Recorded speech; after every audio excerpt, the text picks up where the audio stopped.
IELTS রিডিংয়ের জন্য time paraphrasing খুবই গুরুত্বপূর্ণ। যেমন এইখানে 1960 সাল, হ্যাঁ 1960 এস মানে কি, এটা হচ্ছে ডিকেট, আর ডিকেট মানে হচ্ছে দশক।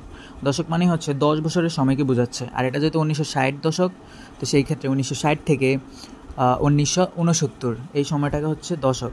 তো আমরা বেশিরভাগ সময় স্টুডেন্টরা যেই ভুলটা করে, পরীক্ষা দিয়ে আসার পরে বলবে কি, স্যার প্রশ্ন তো ছিল 1965, কিন্তু আমি প্যাসেজে কিওয়ার্ড খুঁজে পাইনি, আমার ভুল হয়ে গেছে। তো আসলে কিওয়ার্ড ছিল, সবই ছিল, এই যে অ্যাসটা দেওয়া ছিল, কিন্তু তুমি ধরতে পারো নাই।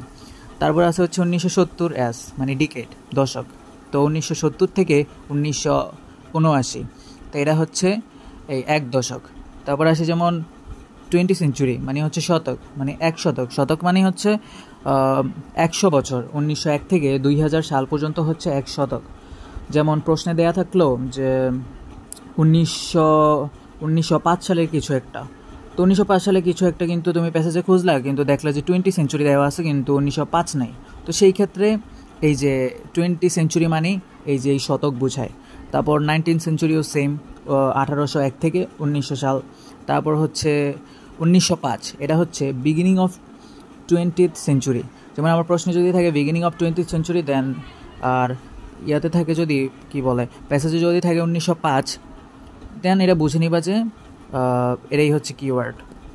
তারপর হচ্ছে 1950 থেকে 55, এটা হচ্ছে মিডল অফ 20 সেঞ্চুরি। তারপর হচ্ছে 1990 থেকে 95, এটা হচ্ছে এন্ড অফ 20 সেঞ্চুরি। তো এইগুলো হচ্ছে টাইম প্যারাফ্রেজিং রিডিংয়ের জন্য খুবই ইম্পর্ট্যান্ট জিনিস। যদি চাও এটা সেভ করে রাখতে পারো।